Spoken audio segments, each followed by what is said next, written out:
When explaining the legislature or the parliament-made laws, I expressed that the higher the level the law was made at, the more it had priority over the others in the area of dealing with inconsistencies. This will make sense when we jump into the judicial side, and you can understand, based on the hierarchy of courts, why this has to be the way it is, I guess. With our judicial system here, we're looking at something we call the appellate hierarchy or the hierarchy of the courts. Basically, it's this kind of hierarchical system, this kind of priority-based system, but on the court structure.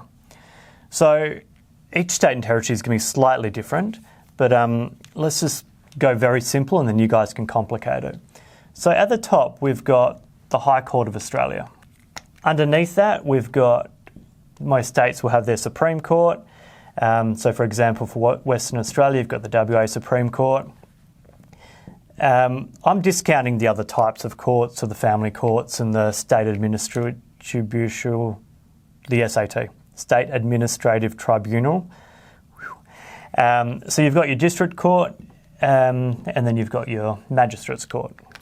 Okay, and knowing this order helps us in two ways.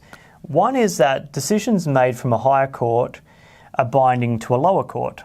So if a decision is made at the High Court, it constrains the judge's decision in the Supreme Court to apply that ruling. That's number one. We can work down and say the same thing. Decision made in the Supreme Court becomes binding and so on the lower courts. It also works upwards as well. So we call this, I guess, the appellate hierarchy, because if a decision's made in the magistrates court and look, we're unhappy with that and we want to appeal it, we then roll up to the different court system. Unfortunately, if you're unhappy with a High Court decision, it's pretty much 99% of the cases, that's it. Too bad, so sad. So roll with it.